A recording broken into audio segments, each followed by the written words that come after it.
Good morning, guys. How are we doing today? I'm continuing with my story of us taking an introspection of the role of our businesses, the responsibility of our businesses and our business people, and the nationals of nations in developing Africa, in developing our countries, and that mandate of development. Now, as I've made a number of posts that are critical of a number of business people, a number of rich people in Zimbabwe, there have been a lot of people that have risen up, a lot of people that have come to the post, supporting the post, but some of them indicting me and basically fighting me to say that I am jealous of the people that I'm talking about. Now, I find this is quite a shallow perspective and a shallow way of looking at things, because if we are going to develop as a nation, one of the very first things that we have to be good at doing is having dialogue, coming up with ideas and sharing ideas and basically holding ourselves responsible and accountable for the development that is in the country. Now, my view and perspective is that there are roles and responsibilities in each and every community. And these roles and responsibilities start from a family level all the way up to a societal and sometimes a national level. And so, in my understanding, the roles and responsibility of a nation is that for us to be able to develop a nation, we need capital.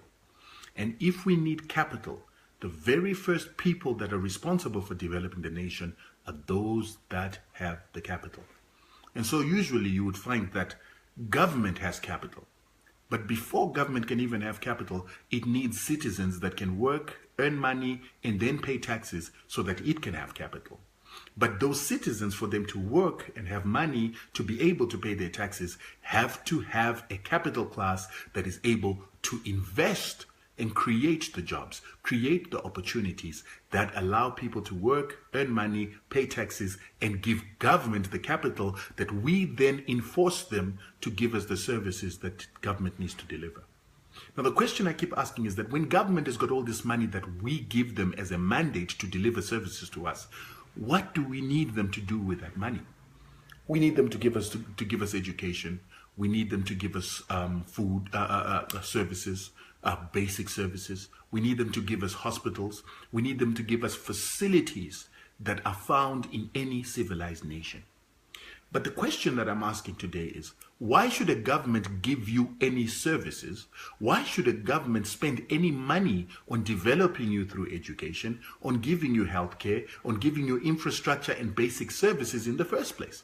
Why should government be benevolent to you? Why should it be nice to you? Why should it be kind to you? Why shouldn't it force you to go and create your own education, your own facilities, your own delivery of services, pick up your garbage for you?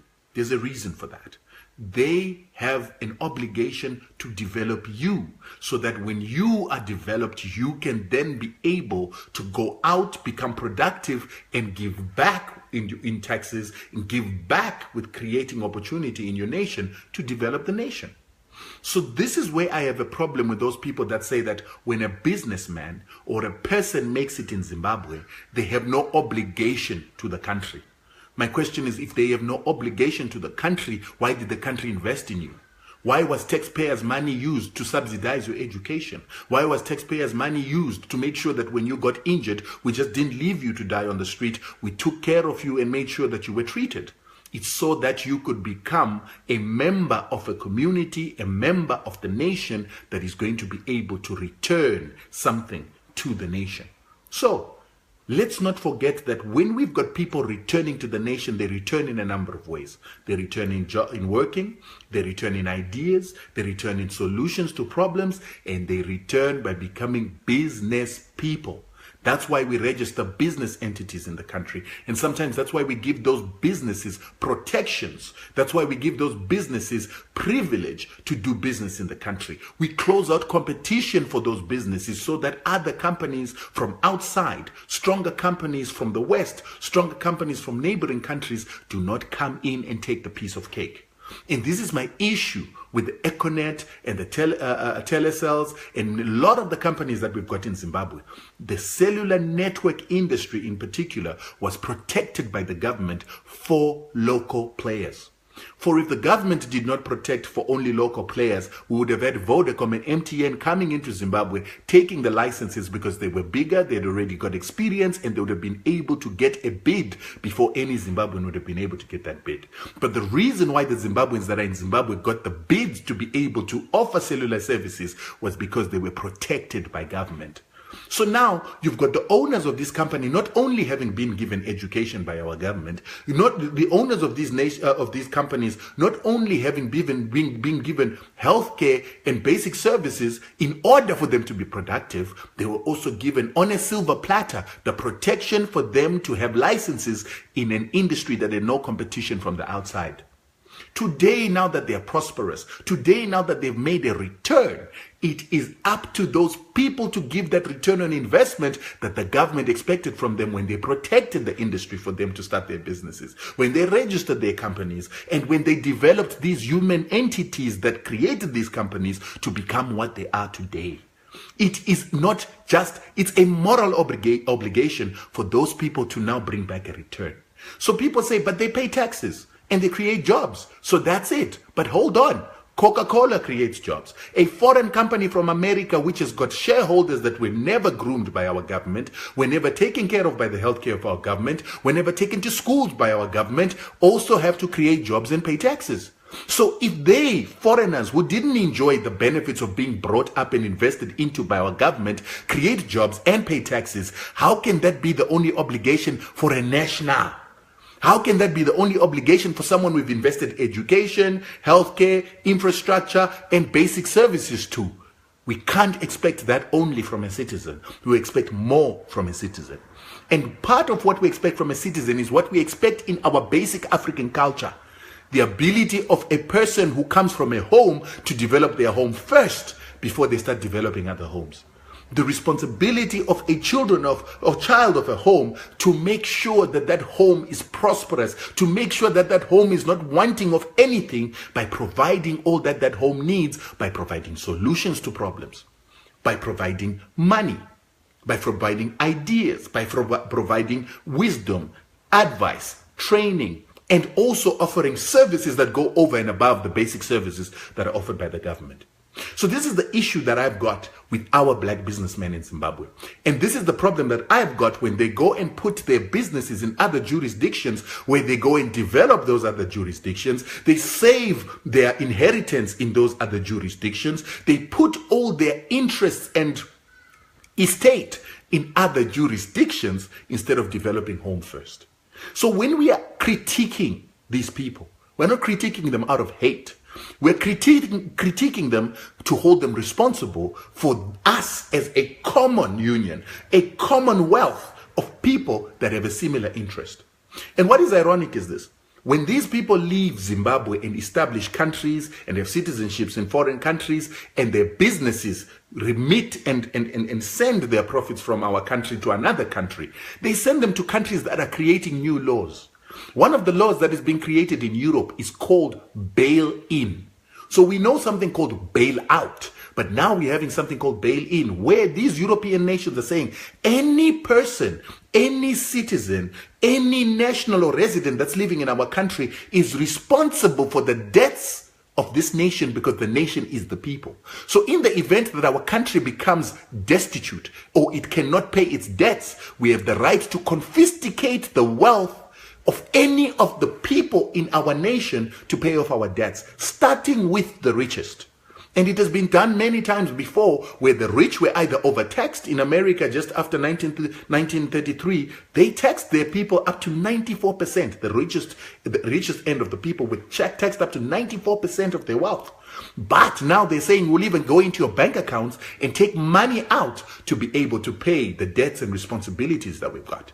So now when we've got a Zimbabwean who's decided to put their head office or to put their company to be domicile in a country, in those European countries, chances are when there is a need to take money from people's accounts, they will go into the accounts of these very same Zimbabweans, these same non-European nationals, and take some of the money from the wealthiest to pay their debts. They will bail in with these monies. Now the question is, who bails in when Zimbabwe is in trouble? We forget that the reason why we ran out of money in Zimbabwe, particularly after taking the land, is there was externalization that took place. A lot of white people took their money out of Zimbabwe. A lot of the white farmers, a lot of the white industrialists ran away. But they took money that they had made off the Zimbabwean market, money that they had made by exploiting Zimbabwean laborers, money that they made by exploiting Zimbabwean resources, and money that they took out of the country illegally outside the exchange controls. So this is what our black businessmen did as well. And that's what left the country bankrupt.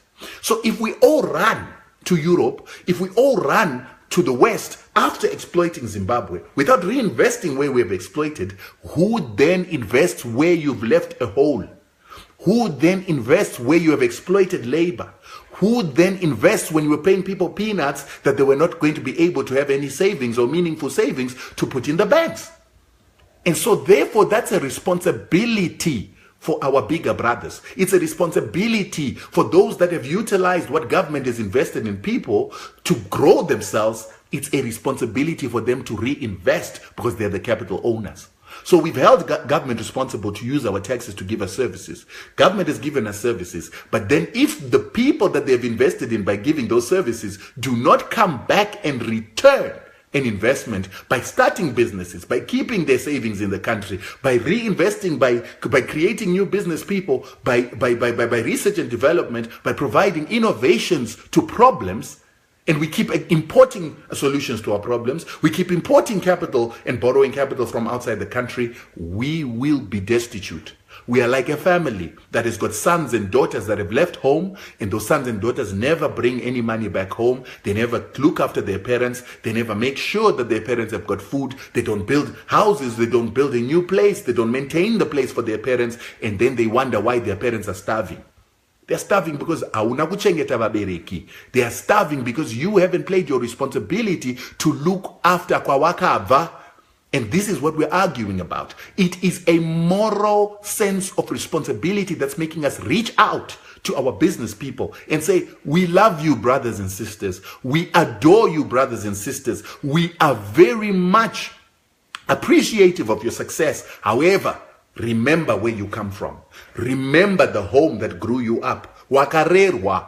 Kukura kurerwa. Saka iwewe, it's your turn to take back and give back where you were raised. You were not raised for free. For you to become big, somebody's taxes were used to grow you. Somebody's taxes educated you. Somebody's taxes gave you basic services. Somebody's taxes took you to hospital so that you didn't die in that hospital, so that you would become the success that you've become today. Somebody's laws and somebody's policies, a nation's policies, protected your industry, protected your company from outside competition so that we could groom you as a child of this household, so that you become successful. We didn't want you to become successful for your benefit. We wanted you to become successful for a communal and a commonwealth benefit. This principle Africans don't know. But the fact that we Africans don't know this principle is the reason why we are still the lowest of the lowest among other nations. And let me tell you what is most scary. The scariest thing for me is that Africa is still as vulnerable as it was when we were colonized. We still don't manufacture our own weapons. We still don't have a capacity to protect ourselves from bigger nations. We still do not have the ability to prevent colonization at any point. And now I hear some of you saying that colonization is over. I hope you could go to Libya and say colonization is over, because they were just colonized. I hope you can go to Iraq and say colonization is over because they were just colonized. I hope you could go to Syria and say colonization is over because they're just being colonized as we speak. Colonization is still happening, and nations more powerful than us have been colonized for their oil. Nations more powerful than us have been defeated for their oil. Now ask yourself, your businessmen don't develop you. You do not have oil. You do not have what these nations have. What are the chances that you will survive when they want to exploit you? We need to think of whole. And so what we're saying to these companies What we're saying to the Strive Masiwas of this world is we need you to open research and development centers in our country to develop skills. Employ these French people, employ those Germans, employ those Italians, employ those smart minds in Zimbabwe, pay them huge salaries, and then make them have a program of instilling skills into your Zimbabwean employees to become able to innovate. Teach them to innovate. Teach them to manufacture some of the hardware that we're using in Zimbabwe, having to import with foreign currency. Let's start manufacturing it back home. And that's done by research and development. And that research and development comes from investment. Investment in your home nation so that new skills can be imparted into our people.